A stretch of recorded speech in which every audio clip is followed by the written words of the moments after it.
no ar, a Voz do Brasil. As notícias do governo federal que movimentaram o país no dia de hoje.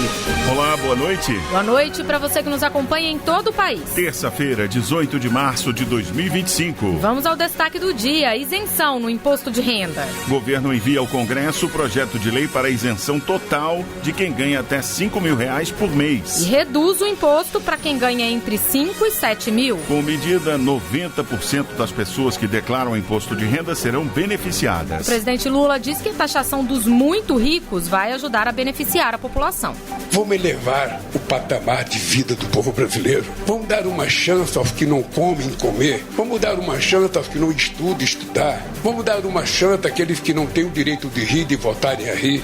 A gente vai explicar como fica a tabela, os impactos na economia e os próximos passos para a medida começar a valer. E ainda, safra recorde e medidas para a redução do preço da comida. Assuntos da nossa entrevista do dia com Edgar Preto, presidente da Companhia Nacional de Abastecimento, a Conab. Ele vai falar da formação de estoques reguladores e do aumento da produção de arroz e feijão no país. Você vai ouvir também, montadora Toyota anuncia plano de investimentos de R$11 bilhões, o maior na história da companhia no Brasil. O projeto foi estimulado pela Nova Indústria Brasil, o programa de desenvolvimento industrial do governo federal. Hoje, na apresentação da Voz do Brasil, Mariana Jungmann e Luciano Seixas. E acompanhe a gente ao vivo, acesse radiogov.ebc.com.br ou canal Gov na sua TV aberta.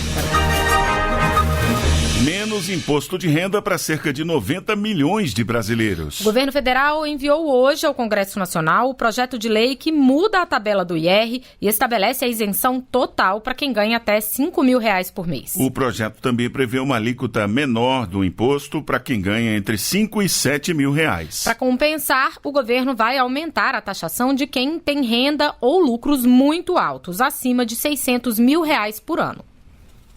Esta é a maior alteração na tabela do imposto de renda da história recente do Brasil, de acordo com o governo federal. A medida vai permitir que 90% dos contribuintes tenham mais dinheiro no fim do mês, com isenção total ou parcial do imposto. São cerca de 10 milhões de beneficiados. Dos declarantes do imposto de renda, mais de 26 milhões, 65%, serão totalmente isentos.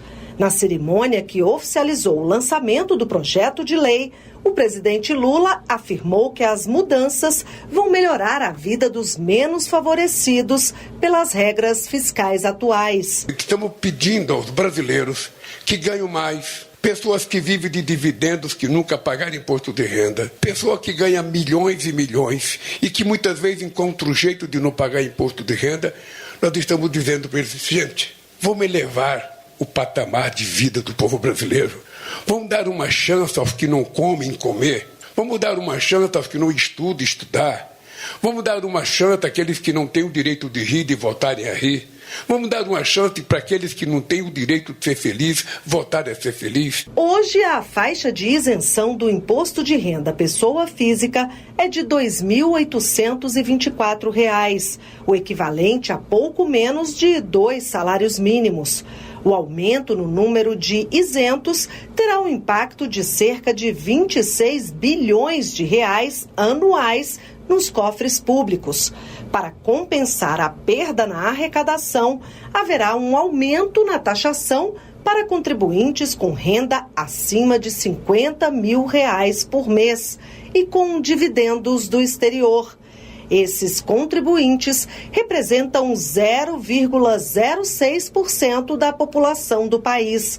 Atualmente, contribuintes de altas rendas pagam proporcionalmente menos imposto do que a classe média, devido às isenções sobre dividendos, como explicou o ministro da Fazenda, Fernando Haddad. Nosso foco é mirar aquelas pessoas que têm uma renda superior a R$1 milhão.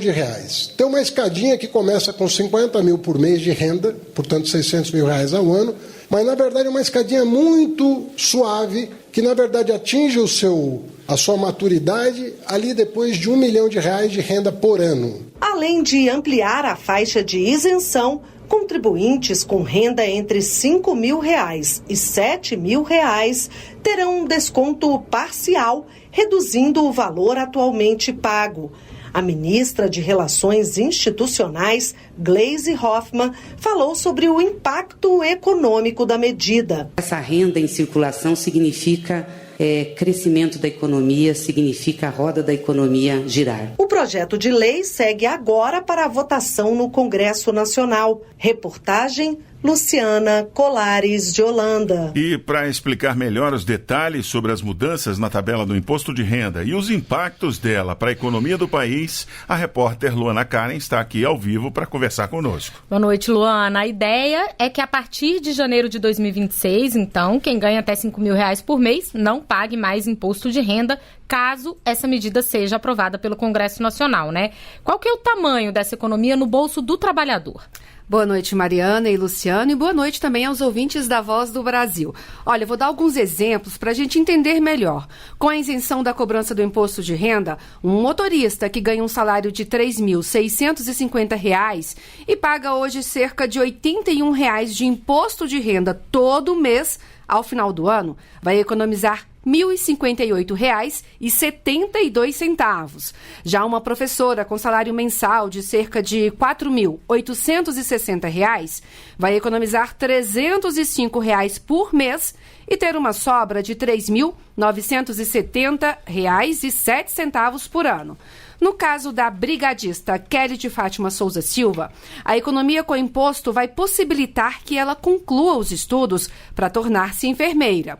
A Kelly até começou a fazer faculdade, mas as contas apertaram e ela teve de trancar o curso.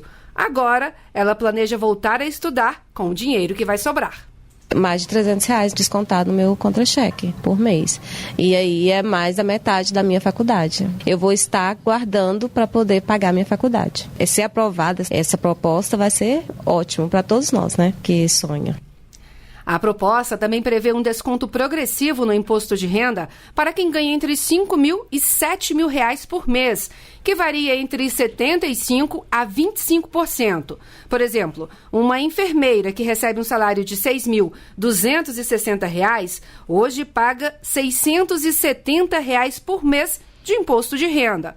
Mas, se aprovada, a mudança vai representar uma economia mensal de R$ 140 e no ano de R$ 1.821,95. A advogada tributarista Mariana Teixeira avalia que essa mudança é uma forma de corrigir uma distorção histórica. No Brasil, a gente tem uma defasagem, né, da tabela do imposto de renda por muitos anos, né? Embora tenha havido correções nos últimos tempos, elas não são suficientes, né, para cobrir toda a defasagem, o problema da inflação dos últimos anos. Então, essa medida é uma medida positiva, né, uma medida que vem desonerar as classes mais baixas, né, claro, deixando mais dinheiro no bolso da pessoa que é tributada, né, que ganha até em torno de R$ 5.000. E como fica a situação de quem ganha acima de R$ 7.000 por mês, Luana? Olha, Luciano, para essas pessoas continua a valer os moldes da tabela atual do imposto de renda, com alíquotas progressivas de 7,5%, 15%, 22,5% e 27,5%. Somente serão impactadas as pessoas que ganham acima de R$ 50 mil por mês, o equivalente a R$ 600 mil por ano. Essas pessoas vão passar a contribuir com uma alíquota mínima de 2,5% até 10% sobre rendimentos que antes não pagavam impostos.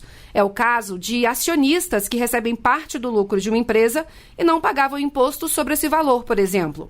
Mas vale destacar que essa nova regra não afeta salários ou outras rendas já tributadas na fonte. Essa medida é uma forma de compensar a perda de arrecadação e, de acordo com o governo, vai atingir 141 mil cidadãos. Por outro lado, a isenção de quem ganha até R$ 5 mil por mês vai beneficiar 10 milhões de brasileiros. Eu fui às ruas de Brasília e a população está otimista com as mudanças. Muitos anos que o imposto vem com essa defasagem de alíquotas, né? Vai ser excelente, eu acho que é o justo, é o necessário. Vai sobrar mais para quem não tem dinheiro. 200, 300 a mais na conta, muita coisa. Num país desigual que nem o nosso, é muito justo. Agora, Luana, e os estados e municípios, eles vão perder em arrecadação com o aumento da faixa de isenção do imposto de renda? Olha, Mariana, não vão perder nada. Ao contrário, vão ganhar com o aumento do consumo, já que vai ter mais dinheiro na mão do trabalhador. Embora haja uma redução na retenção de imposto de renda, isso será compensado pelo aumento do dinheiro em circulação na economia. Mais pessoas deixando de pagar imposto de renda é mais dinheiro no bolso dos cidadãos e o consumo de bens e serviços aumenta. Mariana e Luciano. Obrigado, Luana, pelas informações ao vivo aqui na Voz do Brasil. Começaram hoje os pagamentos do Garantia Safra, referentes à safra de 2023-2024. Nesta primeira etapa serão beneficiados 550 mil agricultores familiares em mais de 700 municípios. O investimento é de 670 milhões de reais. O benefício do Garantia Safra é pago em parcela única de R$ 1.200. É concedido quando há comprovação de perdas de pelo menos 50% na produção por conta de fatores climáticos. O objetivo é garantir a segurança econômica dos pequenos agricultores e a continuidade da produção no campo. Tem direito ao benefício produtores com renda mensal de até um salário mínimo e meio, com área plantada de até 5 hectares de feijão, milho, arroz, algodão ou mandioca. Pois é, e para 2025 o Brasil terá uma safra agrícola recorde. Vão ser mais de 328 milhões de toneladas de grãos, segundo a Companhia Nacional de Abastecimento, a Conab. E mais, com um reforço de 350 milhões de reais, estoques reguladores da Conab vão ajudar a regular o preço dos alimentos. E para falar sobre esses assuntos, recebemos ao vivo Edgar Preto, presidente da Conab. Boa noite, presidente, bem-vindo. Boa noite, Luciano, Mariana, boa noite especial aos ouvintes da Voz do Brasil. Presidente, vamos começar falando da estimativa dessa safra 2024-2025. Se confirmado, o resultado representa um crescimento de mais de 30 milhões de toneladas, em relação ao ciclo anterior. É um novo recorde na série histórica da Conab. Mas na prática, o que isso significa para o consumidor? Luciano, primeiro nós estamos comemorando muito esse resultado. É fruto, primeiramente, do trabalho do homem e da mulher do campo, mas é fruto também das políticas públicas. Lembrar aos nossos ouvintes que nós estamos ainda sobre o Plano Safra também recorde. Maior volume de recurso disponibilizado para financiamento agrícola foi no Plano Safra que está em curso, 594 bilhões de reais. Lembrar que voltou o Ministério do Desenvolvimento Agrário, que tinha sido findado no governo passado.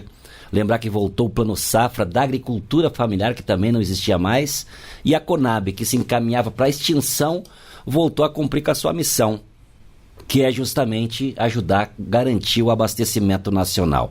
Então, a safra histórica que se avizinha é motivo de muita comemoração. E mais oferta de produto no mercado é também a possibilidade de um preço menor para os consumidores. Consumidor com dinheiro no bolso agora, com o desconto da isenção do imposto de renda, ele não vai viajar para a Europa, não vai para os Estados Unidos, ele vai para o mercado, ele vai comprar mais. E se o trabalhador compra mais, a indústria fabrica mais, o empresário vende mais, e esta é o ciclo virtuoso, que diz o presidente Lula, aonde todos ganham. E nós queremos aproveitar essa grande safra agrícola com a estrutura da Conab ampliada, melhorada. Nós queremos ampliar também os estoques públicos para garantir a soberania alimentar e nutricional ao povo brasileiro. Agora, presidente, vamos falar um pouquinho de arroz e feijão, que é ali o alimento base dos brasileiros, né? A gente tem percebido também um aumento da produção desses dois principais alimentos aí. Isso pode impactar também o preço nos mercados. Exatamente. Essa é a segunda notícia muito positiva que nós também comemoramos muito. Além da super safra, dos mais de 328 milhões de toneladas, tem esse aumento muito expressivo desse conjunto que é a base alimentar da população do nosso país, que é o arroz e feijão. O ano passado, o Brasil colheu 10 milhões e meio de toneladas de arroz. A previsão que a Conab faz é que esse ano serão mais de 12 milhões de toneladas de arroz. O que significa, por exemplo, 1,5 milhão a mais de arroz. E o feijão da mesma forma, não tem esse aumento tão significativo comparado com a safra do ano passado, 1,5% a mais. Previsão do feijão é 3,29 milhões de toneladas, porque justamente, Mariana, a safra de feijão do ano passado foi a grande safra da recuperação. Se computarmos a safra do ano passado de feijão com esta, dá 8,5% a mais do que a safra de 2023. E esta sim tem o peso da política pública. Falo com conhecimento de causa. O agricultor que está me ouvindo agora sabe, antes de botar semente na terra, ele faz os cálculos econômicos. O que vai ser mais vantajoso? Como não tinha mais políticas públicas para a agricultura familiar, mesmo aquele pequeno, Mariana, que trabalha de uma forma diversificada, que produz um pouco de tudo, ele acabou ou alugando o seu lote, vendendo o seu pequeno pedaço de terra, ou também migrou para a monocultura de exportação. Então o Brasil aumentava a sua produção e diminuía o que era para o nosso consumo interno. E este ano também para o nosso consumo interno é a grande recuperação. Veja você, no arroz a previsão é 12,1 milhões de toneladas de arroz. Além de aumentar a produção, aumentou a área plantada em 6,5%. Feijão da mesma forma. Eu vou dar um exemplo. 2022-23 tinha sido a safra histórica até aqui. E naquele ano da safra histórica, nós tivemos a menor lavoura plantada com arroz e feijão dos últimos 47 anos. Então agora, juro reduzido, 3% ao ano para quem optar em produzir feijão, arroz, mandioca, hortaliças e frutas. O agricultor está vendo.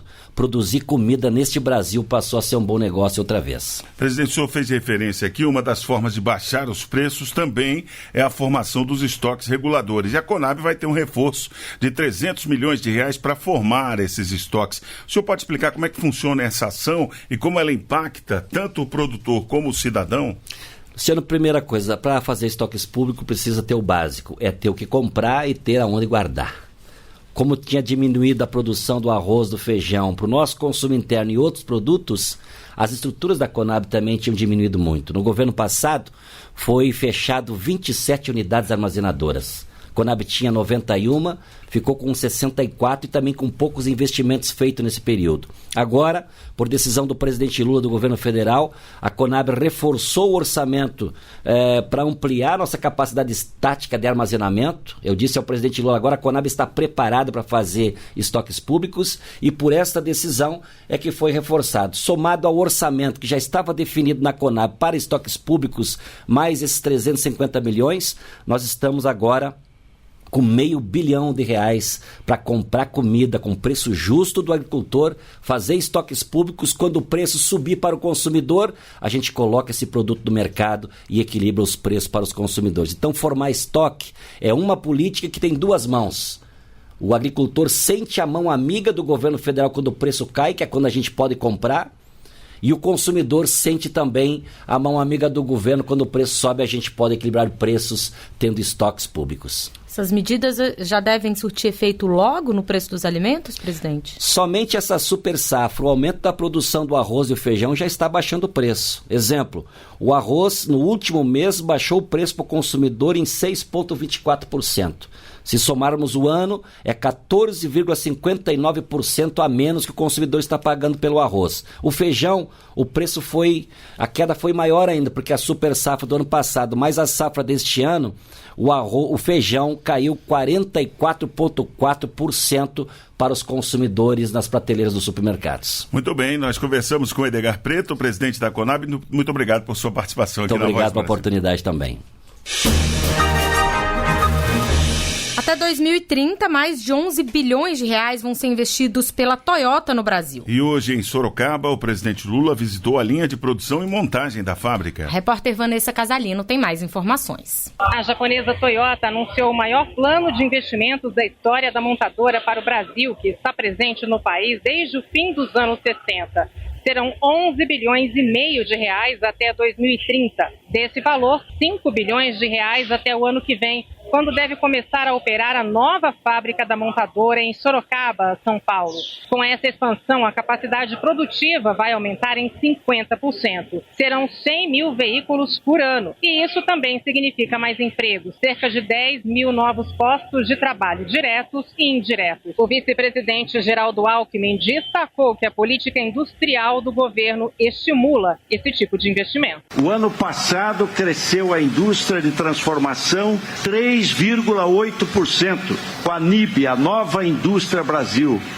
E pode a Toyota investir mais, já são 11,5 bilhões, porque a Nova Indústria Brasil, este ano, só o mover, serão 3,9 bilhões de crédito financeiro para inovação, pesquisa, desenvolvimento, descarbonização.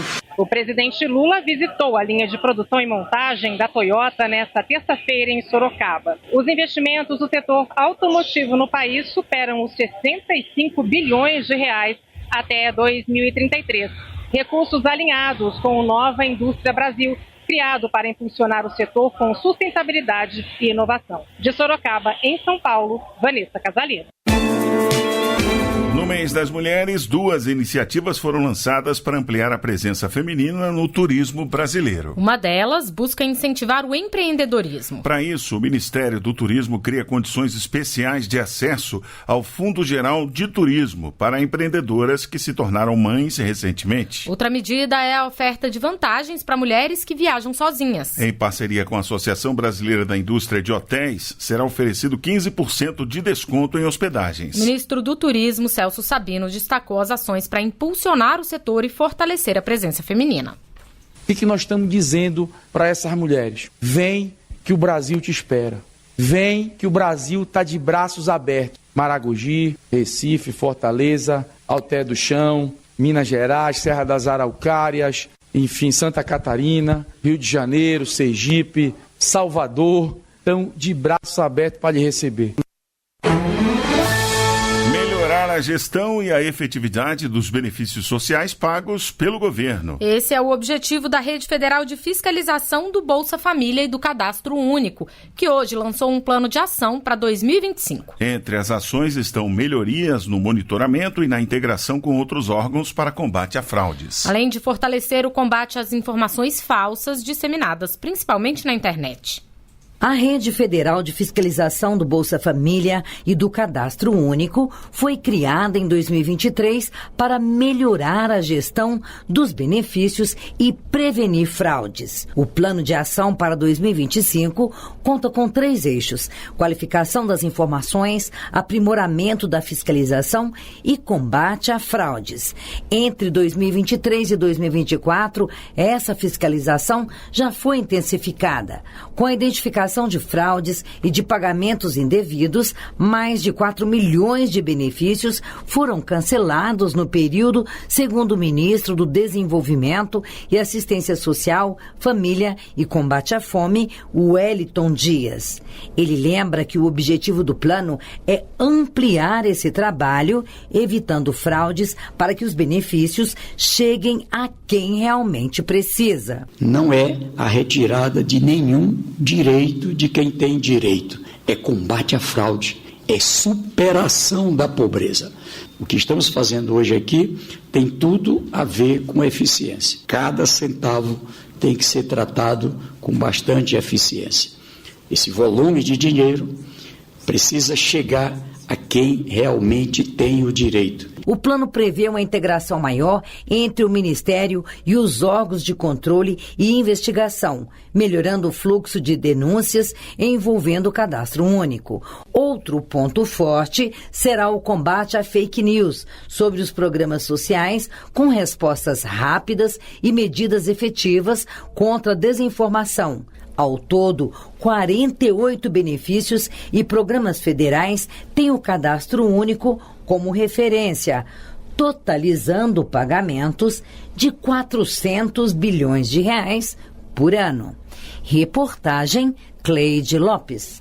Teve início hoje o pagamento de março do Bolsa Família a mais de 20 milhões e 500 mil beneficiários. A data da transferência de renda mensal segue o último dígito do número de identificação social do responsável pela família. O valor médio de pagamento por família é de R$ 668,65. O pagamento de março termina no dia 31. Mas o repasse está disponível hoje para todos os beneficiários de 550 municípios em situação de emergência ou estado de calamidade pública reconhecido pelo governo federal.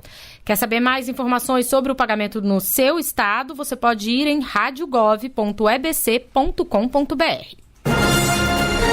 E essas foram as notícias do governo federal. Uma realização da Secretaria de Comunicação Social da Presidência da República. Com produção da Empresa Brasil de Comunicação. Fique agora com as notícias do Poder Judiciário e do Congresso Nacional. Boa noite. Boa noite para você e até amanhã.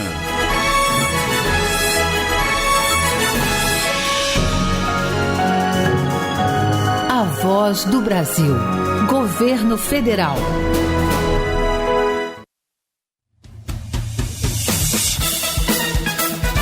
Você vai ouvir agora notícias do Poder Judiciário.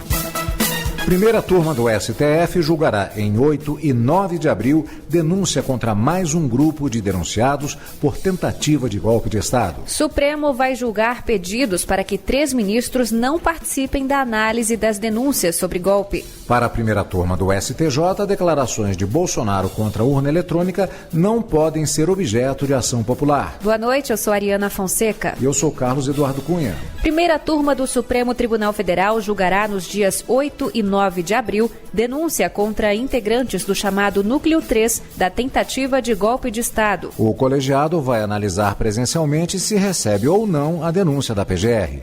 Neto Costa.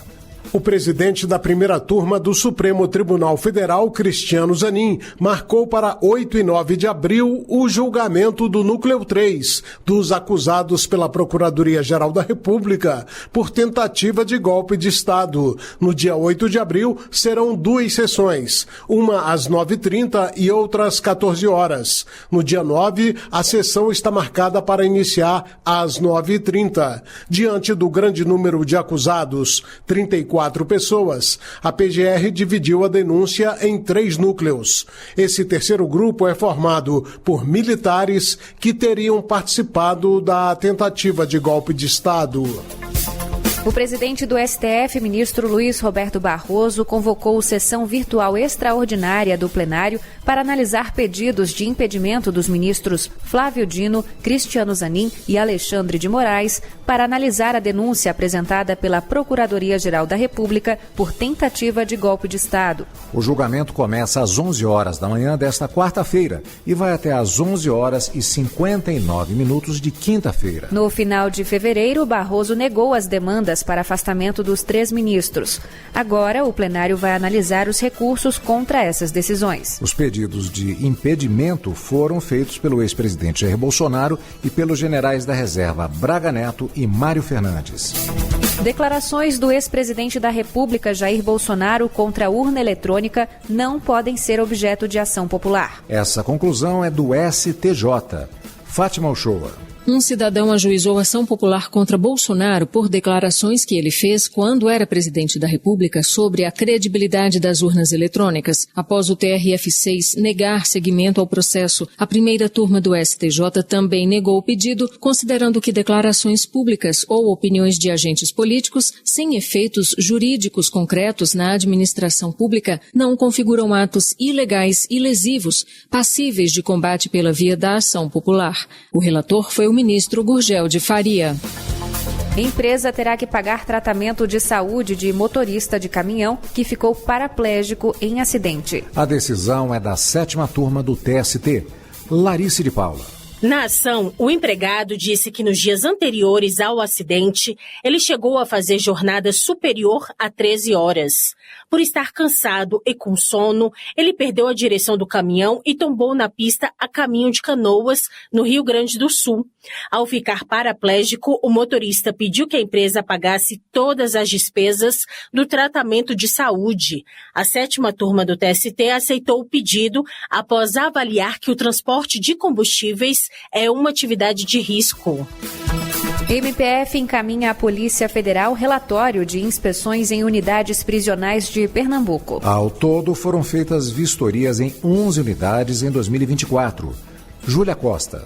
Dentre as irregularidades encontradas e apontadas no relatório estão a quantidade e a qualidade da alimentação oferecida aos internos. Há relatos de intervalos de mais de 12 horas entre uma refeição e outra, além da estrutura precária das cozinhas. No presídio de Igaraçu, por exemplo, o índice de superlotação é acima de 400%. Além disso, foi verificado o comércio de itens básicos e de espaço dentro das unidades. Para o MPF, a situação geral do sistema penitenciário de Pernambuco precisa ser acompanhada pelos órgãos competentes em razão dos riscos à segurança pública.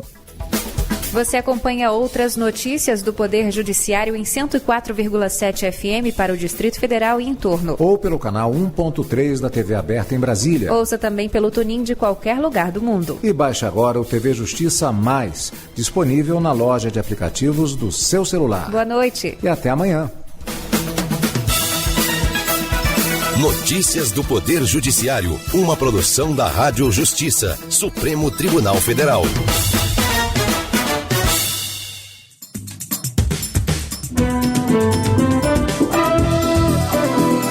Está no ar o Jornal do Senado.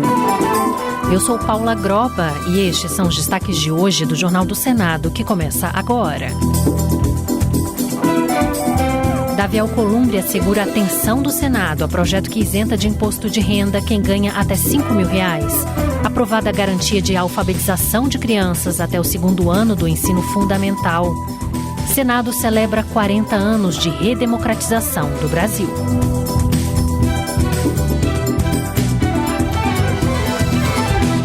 Boa noite. O projeto de lei que prevê a isenção do imposto de renda para pessoas que recebem até R$5 mil por mês a partir do próximo ano foi enviado ao Congresso.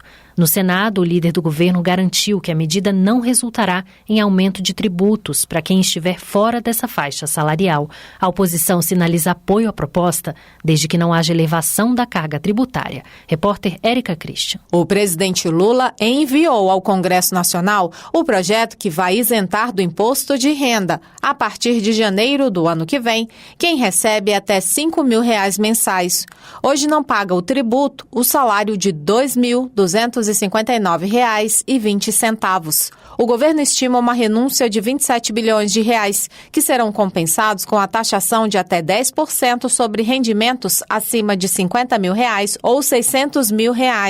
O líder do governo no Senado, Jacques Wagner, do PT da Bahia, reforçou que essa isenção não vai significar a criação ou aumento de impostos em geral. Aí, pelo amor de Deus, quem ganha acima de 600 mil por ano não querer dar, começa uma escala e vai subindo. Aí vai quem ganha 1 milhão, 2 milhões, 100 milhões por ano. Ao citar que essa isenção não é uma novidade e que deverá ter o apoio da oposição, o senador Marcos Rogério, do PL de Rondônia, diz que o projeto poderá ser alterado, caso signifique aumento da carga tributária. A proposta de isenção do imposto de renda para quem ganha até R$5 mil já era uma proposta da equipe econômica do governo Bolsonaro. Então, não tem por que votar contra essa proposta. A discussão aqui é justamente o enquadramento da fonte de custeio para essa renúncia. O projeto ainda inclui na nova taxação aluguéis e dividendos de empresas pagos a acionistas. Continuam isentos valores da poupança, herança, aposentadoria,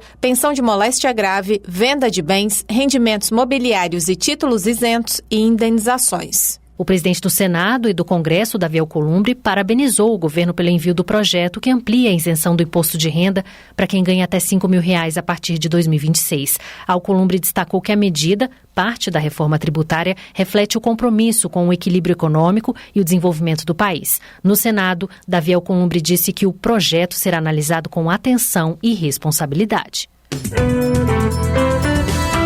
Assassinatos cometidos em nome de organização criminosa, milícia privada ou grupo de extermínio devem ter tipificação específica e penalidades mais rigorosas no Código Penal. É o que propõe um projeto de lei aprovado hoje pela Comissão de Segurança Pública, que agora segue para análise da Comissão de Constituição e Justiça. Repórter Bruno Lourenço. A Comissão de Segurança Pública aprovou a tipificação do crime de homicídio praticado por membro de organização criminosa, milícia privada ou grupo de extermínio em favor do próprio grupo. A pena será de 20 a 40 anos de reclusão. A senadora Margarete Busetti, do PSD de Mato Grosso, considera importante criar um tipo penal específico para esses crimes, a fim de assegurar a prisão por mais tempo dos criminosos, além do simbolismo da medida. A inclusão de uma qualificadora específica para o homicídio cometido por membros de organizações criminosas reafirma o posicionamento e a ênfase do legislador no combate ao crime organizado. O projeto de lei segue para análise da Comissão de Constituição e Justiça. A Comissão de Segurança Pública também aprovou a tipificação do crime de domínio de cidades com intimidação violenta,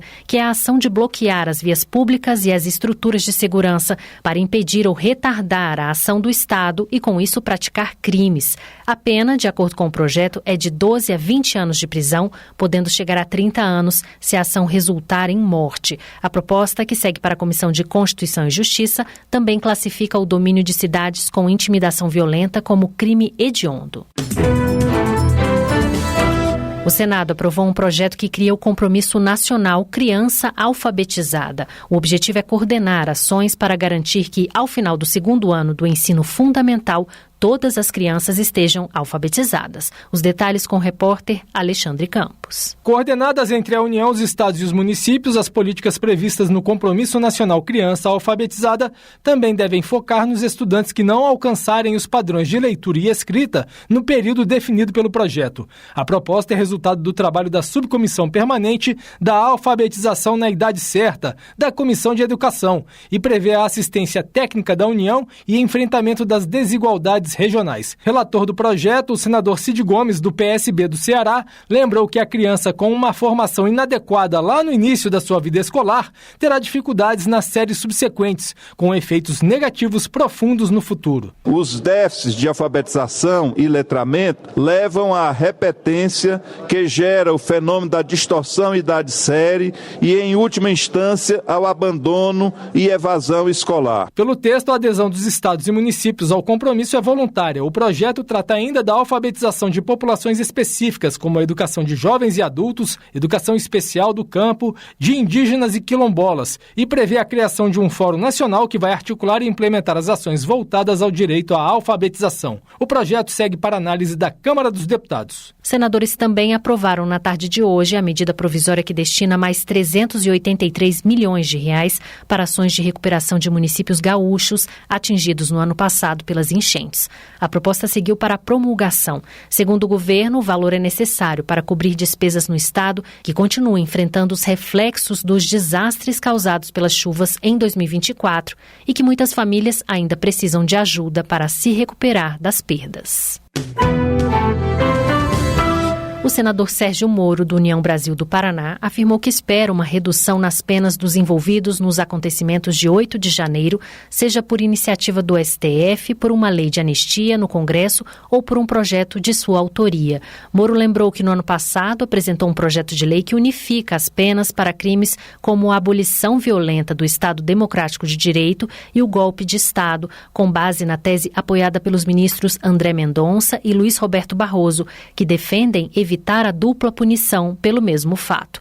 O senador acredita que, apesar da condenação aos ataques a prédios públicos, as sanções foram desproporcionais.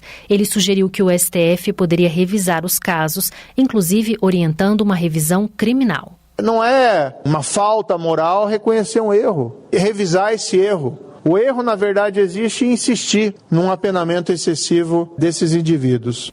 E os 40 anos da redemocratização do Brasil foram celebrados nesta terça-feira, em sessão especial do Senado.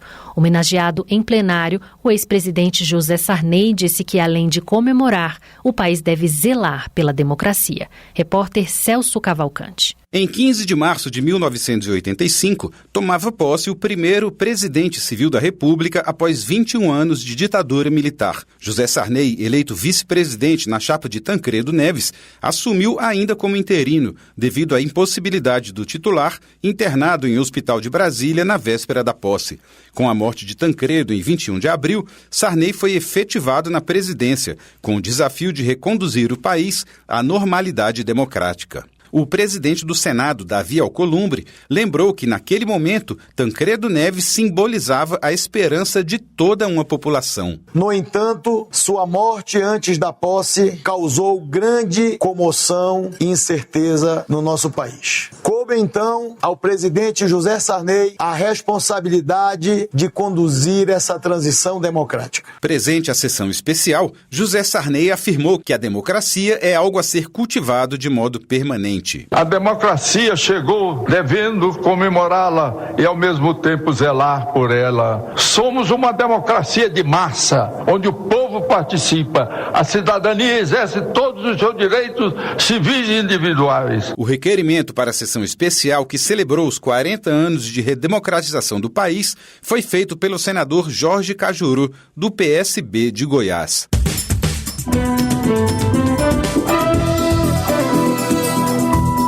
Com trabalhos técnicos de Eliseu Caires, o Jornal do Senado fica por aqui. Acompanhe agora as notícias da Câmara dos Deputados. Boa noite e até amanhã.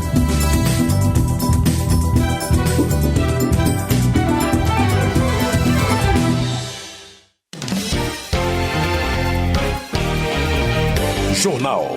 Câmara dos Deputados.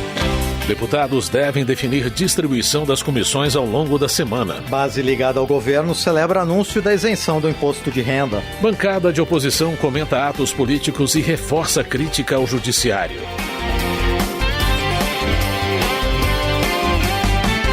Boa noite. Coronel Crisóstomo, do PL de Rondônia, defende a anistia para os presos dos atos de 8 de janeiro e menciona o exemplo dos Estados Unidos, onde os manifestantes que invadiram o Capitólio foram perdoados. Para ele, a medida é um ato de justiça e respeito à vontade popular. O deputado também contesta estimativas divulgadas sobre o público presente na manifestação de 16 de março no Rio de Janeiro.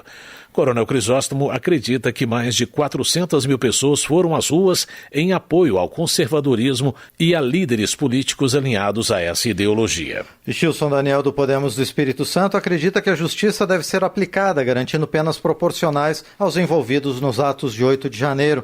Ele lembra que muitos não possuem antecedentes criminais e que o equilíbrio pode ser um caminho para a reconciliação nacional. Para o deputado, o Brasil precisa concentrar esforços em temas essenciais, como saúde, educação e segurança. Gilson Daniel defende que a estabilidade institucional e o respeito ao Estado democrático de direito são fundamentais para o desenvolvimento do país. Na visão de Carlos Jordi, do PL do Rio de Janeiro, o Brasil já apresenta sinais claros de ditadura, como censura, perseguição política e violação de direitos humanos. Ele já considera o deputado Eduardo Bolsonaro um asilado político e afirma que o governo e o STF reprimem opositores. Carlos Jordi aponta Eduardo Bolsonaro e Daniel Silveira como símbolos de resistência contra o que chamou de tirania do governo e do STF. O deputado reforça a importância da liberdade de expressão e convoca o parlamento a reagir contra as arbitrariedades do judiciário. Maurício Marcon, do Podemos do Rio Grande do Sul, cobra desculpas da esquerda ao ex-presidente Jair Bolsonaro, já que o Tribunal de Contas da União determinou que presentes de uso pessoal recebido por presidentes e vice-presidentes não pertencem ao patrimônio público. Maurício Marcon elogia o pedido de afastamento do deputado Eduardo Bolsonaro, alegando ser um gesto de coragem optar por ficar nos Estados Unidos e continuar lutando pela liberdade no Brasil. Ele acredita que só a prisão de Alexandre de Moraes vai trazer paz ao país. Coronel Assis, do União de Mato Grosso, condena as críticas feitas pela esquerda contra o deputado Eduardo Bolsonaro, afirmando ser antiético e indecoroso chamar alguém de covarde sem que a pessoa possa se defender. Ele cumprimenta Bolsonaro por sua decisão de se afastar e continuar mostrando ao mundo o que ocorre no Brasil.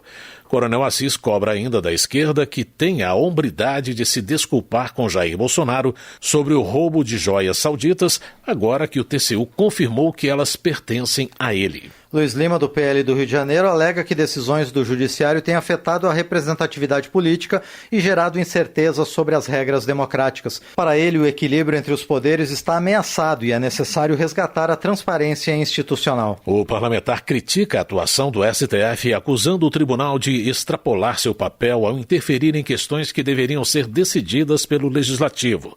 Luiz Lima conclui que a interpretação da Constituição deve garantir segurança jurídica e respeito à soberania do parlamento. A gente tem uma democracia mais fragilizada, um desequilíbrio entre os poderes, onde a vaidade toma toda a razão de um juiz, de um ministro, que deveria tomar uma decisão baseada na própria justiça e na Constituição. Se deixasse a Câmara dos Deputados sozinha tomar suas decisões, nós temos deputados de esquerda, deputados de direita, aqui que tem muito mais equilíbrio emocional do que muito ministro do STF. Delegado Paulo Bilinski, do PL de São Paulo, alega que a insegurança jurídica impede que parlamentares eleitos exerçam seus mandatos com tranquilidade.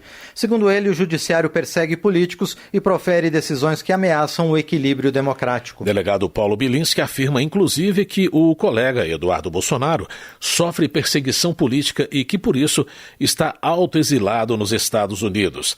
Na avaliação do deputado, essa situação evidencia um cenário de restrição de direitos e fragilidade institucional. Maurício do Vôlei, do PL de Minas Gerais, critica o que classifica como perseguição política contra parlamentares de direita. Ele afirma que a população está atenta aos acontecimentos e que, apesar de tudo, nomes fortes da oposição devem se consolidar para as eleições de 2026. Ele pede que os brasileiros continuem lutando em defesa dos valores conservadores. Maurício do Vôlei também reforça seu compromisso na luta contra medidas do governo que prejudicam o país. O legislador cita a alta nos preços dos alimentos e ações que enfraquecem o agronegócio. comissões. A definição sobre as presidências das 30 comissões permanentes da Câmara deve ocorrer nesta semana. Quem informa é o repórter Luiz Cláudio Canuto. A definição sobre as presidências das 30 comissões permanentes da Câmara deve ocorrer nesta semana. A escolha dos presidentes e 3 vice-presidentes de cada comissão é feita por eleição, a partir da indicação dos líderes partidários, considerando o tamanho de cada bancada na Câmara. O consultor legislativo Geraldo Magela Leite explica como funciona o critério da proporcionalidade partidária. Nós sabemos que há uma previsão da Constituição de que as comissões, a própria mesa diretora, tanto quanto possível, deve obedecer à proporcionalidade partidária.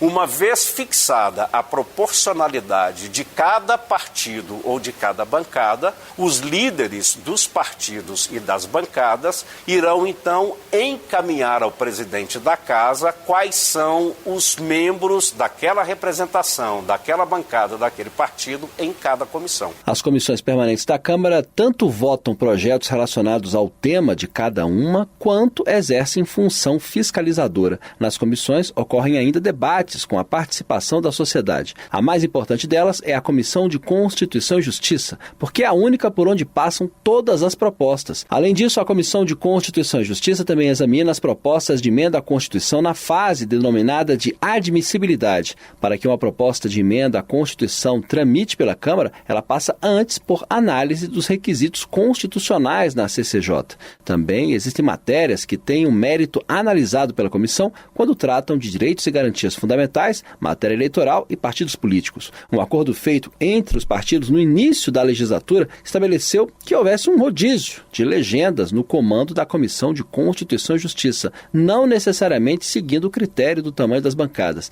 Assim, o PL, que tem o maior número de deputados na Câmara, presidiu a CCJ em 2024. No ano anterior, em 2023, o PT ficou com o comando da comissão. Neste ano será a vez do União Brasil e em 2026 o MDB deverá ocupar a presidência da Comissão de Constituição e Justiça. Da Rádio Câmara de Brasília, Luiz Cláudio Canuto.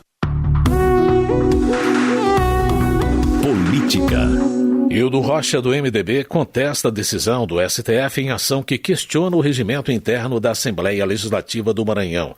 Ele afirma que a Corte cometeu um equívoco ao considerar inconstitucional o critério de desempate para a eleição da mesa diretora. Hildo Rocha sugere que o erro pode ter ocorrido devido a uma interpretação equivocada por parte dos assessores do STF, já que a regra está em vigência desde 1991.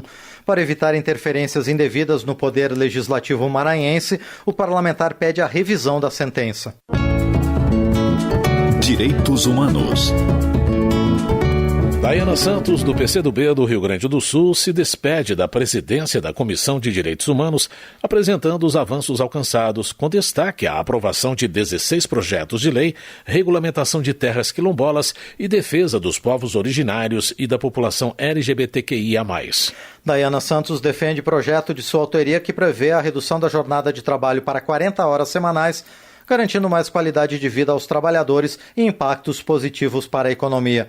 Ela reafirma seu compromisso com as lutas populares. Reiterando o meu compromisso com a população brasileira, especialmente com a população do meu estado, Rio Grande do Sul, em prol dos interesses do povo, focando no desenvolvimento social e econômico, valorizando cultura, saúde, educação e geração de emprego e renda. Para que possamos permanecer juntos e juntas, essa luta é por democracia, um país mais desenvolvido, com justiça social. Luiz Couto, do PT da Paraíba, repercute denúncia feita pela comunidade católica de Lagoa de Dentro sobre a existência de um bingo em que o prêmio seria a entrega de mulheres. Para o deputado, muito mais que ferir a legislação, a situação retira a dignidade de seres humanos. Luiz Couto informa que vai cobrar das autoridades investigações sobre o fato e pedir punição para os responsáveis. Ele afirma que casos como esse demonstram que a luta pelos direitos das mulheres ainda está longe de terminar. Saúde. Deputados relembram ações de emergência para combater a pandemia de Covid.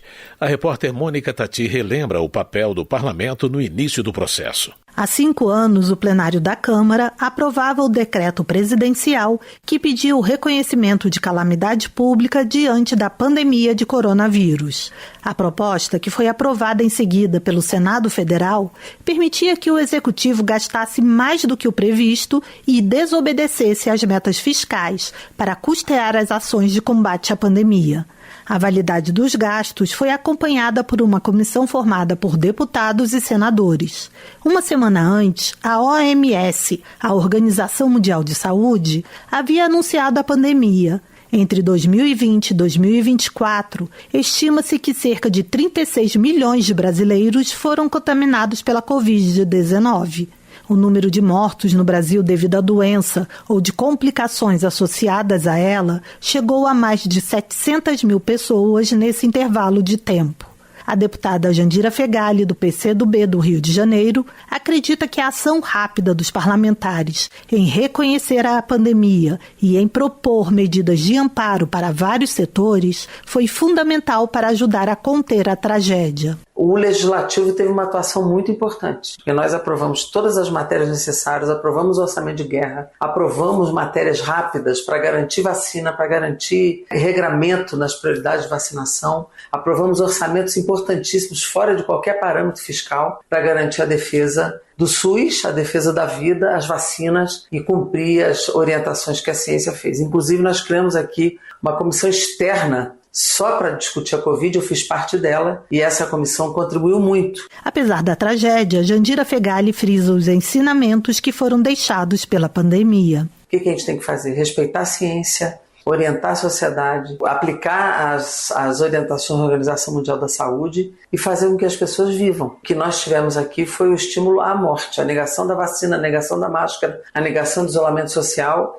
e pouca iniciativa para economicamente sustentar como Estado brasileiro a atividade econômica, como muitos outros países fizeram, sem interromper o isolamento social necessário para salvar a vida. O deputado Pedro Westphalen, do PP do Rio Grande do Sul, participou ativamente da comissão que acompanhou a pandemia e também foi uma das vítimas do coronavírus. Ele destaca a importância do Sistema Único de Saúde no enfrentamento da doença. O SUS chega a tudo e a todos de maneira gratuita e de maneira que haja uma integralidade, uma gratuidade no tratamento dos pacientes. Então houve essa possibilidade de todos terem acesso às informações do tratamento, ao acolhimento, a importância, nós temos o SUS, mas temos a rede privada também, essa participação foi fundamental, são 52 milhões de brasileiros que têm planos privados de saúde, nós temos o Sistema Único de Saúde e o Sistema Complementar de Saúde, que se mostraram extremamente eficientes. Pedro Westphalen destacou ainda que a pandemia demonstrou algumas deficiências do país, como a falta de equipamentos e medicamentos. Ele alerta para a necessidade do Brasil alcançar a independência nessas áreas, assim como garantir a vacinação de todos, especialmente as crianças. Da Rádio Câmara de Brasília, Mônica Tati. Economia. Rubens Pereira Júnior, do PT do Maranhão, elogia projeto do governo que isenta do imposto de renda quem ganha até R$5 mil por mês. Para o deputado, a medida, que é uma promessa de campanha, representa a maior reforma que envolve renda da história do país. De acordo com Rubens Pereira Júnior, a proposta não vai comprometer os cofres públicos, pois haverá compensação tributária. A expectativa é que mais de 20 milhões de brasileiros sejam beneficiados, enquanto 144 mil contribuintes de alta renda terão aumento na tributação. Raymond, do PT do Rio de Janeiro, comemora a entrega do projeto de isenção do imposto de renda para quem ganha até R$5 mil. Para ele é um dia histórico, no qual o governo reforça seu compromisso em fazer política para quem precisa. Para Raymond, a população precisa lembrar dos retrocessos econômicos ocorridos na gestão anterior e dos nomes dos deputados de direita que votaram contra a isenção de impostos sobre os alimentos. Ele avalia que não adianta a direita se dizer patriota e trabalhar contra o povo. Alfredinho, do PT de São Paulo, comemora o envio ao Congresso Nacional de projeto que prevê isenção do imposto de renda a quem ganha até R$5 mil. Segundo ele, a aprovação da matéria vai aliviar em até R$ 400 por mês as contas dos cidadãos incluídos nessa faixa salarial. Alfredinho ressalta que a proposta cumpre promessa de campanha do presidente Lula, reforçando o compromisso do governo com a classe trabalhadora. O deputado espera que a Câmara aprove rapidamente o projeto com o apoio da base aliada e da oposição. Paulão, do PT de Alagoas, defende proposta que isenta do imposto de renda pessoas que recebem até R$ 5.000 por mês. Ele afirma que a medida fortalece a economia e melhora a qualidade de vida dos trabalhadores. Paulão também destaca que a proposta prevê tributação para pessoas que recebem acima de R$ 50.000 para, segundo ele, promover maior justiça social e equilíbrio nas contas públicas.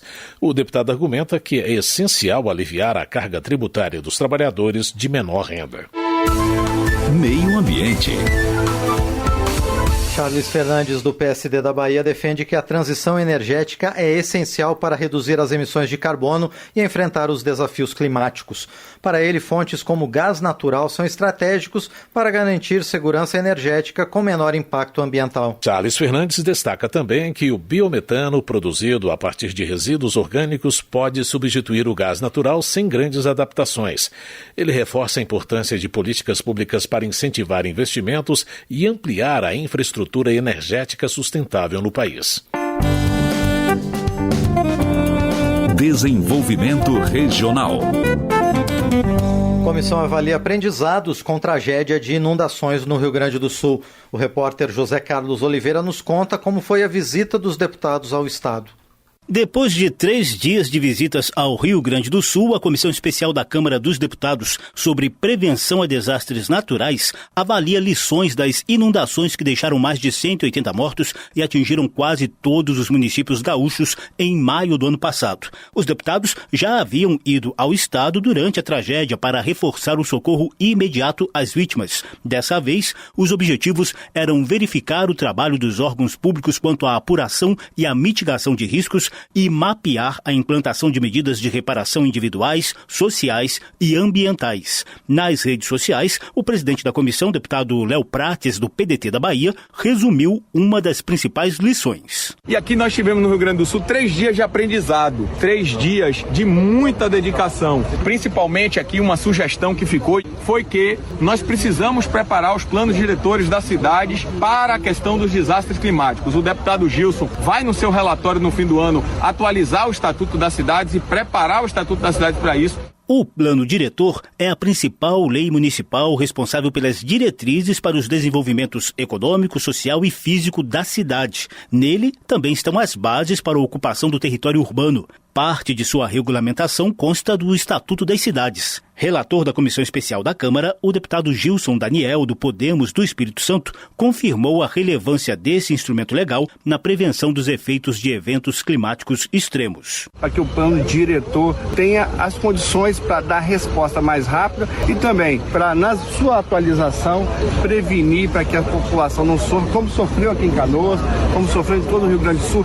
Na nova visita ao Rio Grande do Sul, os deputados também foram a Canoas, cidade que concentrou as ações federais de socorro ao estado, e a Eldorado do Sul, que chegou a ter cerca de 90% do território alagado pela cheia do rio Jacuí, o que praticamente desalojou todos os 42 mil habitantes em maio. Em recente audiência na comissão em Brasília, o governo federal avaliou em 141 bilhões de reais o total das ações de socorro às vítimas e de reconstrução do Rio Grande do Sul. Medidas provisórias com recursos extras para auxílio ao Estado foram aprovadas imediatamente após a tragédia e continuam a ser editadas em ocasiões relevantes. Neste mês, por exemplo, a Câmara dos Deputados aprovou 2 medidas com cerca de mais 500 milhões de reais para ações de defesa civil e recuperação de bacias hidrográficas do Rio Grande do Sul. Da Rádio Câmara de Brasília, José Carlos Oliveira.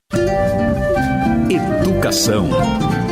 Tião Medeiros, do PP, apoia a instalação do curso de Medicina da Faculdade de Tecnologia e Ciências do Norte do Paraná, em Paranavaí. O deputado alega que a implementação do curso é uma necessidade diante da grande demanda da região e de estados vizinhos por profissionais da área. Além disso, Tião Medeiros assinala que a instituição concorrente está impedida de contratar com o poder público devido a uma decisão judicial relacionada à fraude em vestibular. O parlamentar cobra do Ministério da Educação o cumprimento da sentença. intensa. Termina aqui o Jornal Câmara dos Deputados, com trabalhos técnicos de Everson Urani e apresentação de Márcio Aquiles Sardi e José Carlos Andrade. Uma ótima noite para você. Boa noite, nós voltamos amanhã com a Voz do Brasil. Você ouviu A Voz do Brasil. Boa noite.